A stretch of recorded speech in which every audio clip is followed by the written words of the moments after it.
Okay, part 3. What was your first successful spell? I really don't remember. One of the first spells I did, though, that I remember pretty vividly was a money spell. Are you a day walker or night walker? A night walker, I guess. I like the night better, if that's the question. 49. How and when did you know you wanted to be on this path? I felt like I've always been pagan, to be honest, and just never had a name for it. Christianity has never really made much sense to me. I grew up Christian. It never really made much sense to me. I was always questioning it, and my parents hated that when I was always asking questions. I was also asking questions about everything. But paganism, it just always felt right. When I first discovered Wicca, and what I really discovered was paganism, but I thought it was, whatever. I thought it was Wicca. I just, got the two confused, I think. What type of pagan are you? Solitary, eclectic, pagan, witch. What color do you use the most? Generally, maybe white. What area would you like to see your craft grow in? Herbal knowledge and spell writing ability.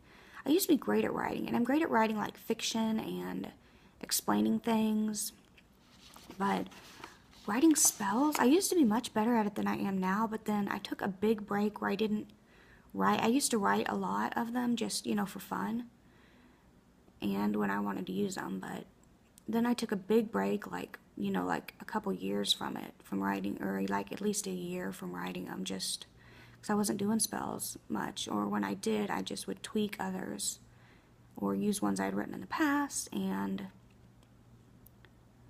yeah, I just kind of lost the ability, I guess, a little bit. What's your preference, buy or to make it? Well, it's easier to buy it, but when you make it, you get to put your own energy into it, and I like that. And I'm pretty crafty, but some things I cannot make them, I mean, you can't, like I couldn't make an athame, for example. So I buy that and then just kind of put my own energy into it. What fictional book inspired you? None, really. Not before I found my path, anyway. What was your first spell, alone or in a coven? With a friend, but not in a coven. What is your favorite candle or incense smell? In general, I like lemongrass. Honestly, this is going to shock some people, I'm not a huge fan of incense. I don't like the smoky smell of it. They smell great before you light them, but then you light them and they start smoking like crazy, and I don't like that smoky smell. So in general, lemongrass, but for magical purposes, maybe cinnamon. I'm not really sure. I don't really use scented candles in my practice so much. I do sometimes, but not a lot. What is your favorite place to reconnect? Probably nature, or just like laying down in my bed and meditating. Do you believe in fantasy creatures such as fairies, dragons, unicorns? No, but I don't judge anyone who does. Do you believe in ghosts and spirits? In a way, yeah. I think people leave behind sort of like an energy signature when they die. That is sort of like just residual energy that can be felt. But I don't believe necessarily, I'm not saying I'm completely against the idea, but I don't necessarily believe that there's like ghosts that are like people shaped and they're all like woo, or obviously they wouldn't make that noise, but like you see in like cartoons, and like people talk about like, oh yeah, I saw someone and they looked just like a person except they're invisible, or they walk through a wall, or whatever. I don't think I believe in that kind of thing. Like spirits that have like still have like a mind of their own, and they can choose to do things. Like they can say, yeah, I'm going to choose to move that bowl on that table or something. I don't think I really believe in that kind of thing. But I'm not totally against it. I've just never experienced something like that, so I don't know. What legal herbs do you use? Well, I don't smoke herbs, for one thing. I feel like that's what the question is asking. But I do use tons of different type of herbs in tinctures, salves, soaps, bath salts, all kinds of stuff like that. Too many to name. What recent spells have you done? The last spell I did, I think, was a healing spell. I'm getting ready to do a dream bottle spell and a prosperity spell. Would you ever teach the craft? Maybe. I don't know. I'm not that great of a teacher, honestly. I get frustrated at people. And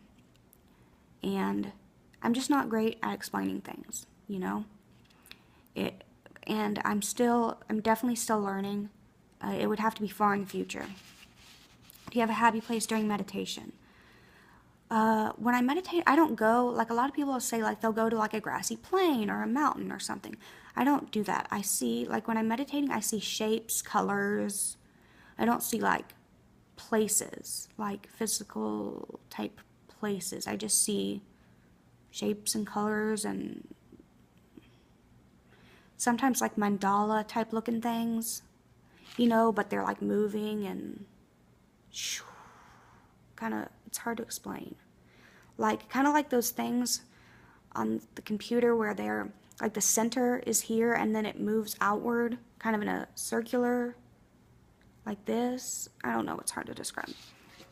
Kind of like that work, their colors and lots of reds and stuff like that.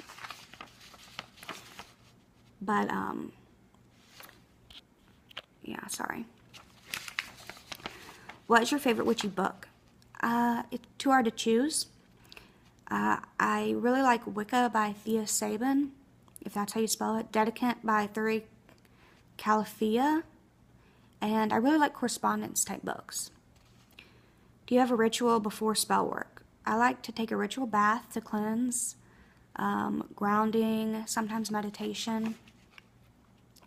Do you always use your, what? Oh, your own spell work or tweak others. Sorry, I typed it wrong. Both. I like writing my own spells. Not great at it anymore, like I said. But I like tweaking others as well, when I find ones I like. Do you prefer to do spells outside or inside? Usually inside, just because more privacy. If you're coming from a Christian background, was it hard to make the transition? Not really, because I never connected to Christianity, and it didn't make a lot of sense to me even as a child. It's hard with not being able to tell my family I'm a witch, with just being able to tell them, you know, I'm pagan, and sort of only being able to tell them half the story. And even then, I can't tell my extended family, or even my sister doesn't know, really. I mean, I guess if she goes in my room, she can see my books and my candles and my altar, but I don't know that she understands what that means, or even understands that it is an altar, if she doesn't just think it's like, because like on my shelves, I've got like tons of knickknacks. She might just think it's another just thing of knickknacks, you know? What's your totem animal? Not sure, haven't worked with that yet. What are some things you reuse? Well, obviously things like crystals, tools, you know, stuff like that. My working candle. I have these little pillar candles that are for Sabbats. I reuse those. I have the same type ones that are for the elements. I reuse those. Sometimes I reuse candle wax, not like from spell candles, but like just from general candles, like that I use for lighting or that I just use for scent and stuff, to scent the room. I'll reuse those and make them into spell candles. Yeah. Who has helped you along your path? I had a friend, like I said at the very beginning, who actually introduced me to this path. And people I've met online, people that I haven't necessarily met, but that I've watched, like their YouTube videos or seen their posts on Tumblr, Pinterest, stuff like that. That's helped me. Any witchy phone apps? Oh, I wish more people would say yes to this question. I have a couple, but I don't really use them often. One's called Wicca Guide, and the other is called Book of Shadows. They're for the iPhone. Favorite magical study? I like to learn about herbs, spellwork, and crystals, mostly. And essential oils, too. Any magical friends outside of YouTube? Actually, I've never met a pagan in real life. I mean, I've been to a couple metaphysical stores, and I suppose people there are pagan, of some sort, maybe. But I've never, like, you know, hi, I'm Stephanie, you're whoever, you know, let's be friends, or let's even really officially meet. You know, it's just like they check me out at the check register, say hi, how are you, you know, I'm fine, whatever. That's it. I don't even know their name. Do you feel deities are the same or individuals? Individuals. I feel they're all separate. They're not all like all one force from all different faces of the same God. I feel they're all individuals. Do you feel deities are a force from a higher power and that all beliefs are from the same one God or place? I think this is asking if I believe that all religions and belief systems are basically just different ways of viewing the same divine force or higher power. Honestly, I'm not really sure. I haven't thought much about it. I think that whatever path makes you happy is the one you should take. Favorite witchy website? This one I added myself because I didn't have 77 questions, even though I checked several different places. So I like rootsofritual.net, YouTube, Tumblr, and Pinterest. Okay, that's all of them. Hope you enjoyed. Bye.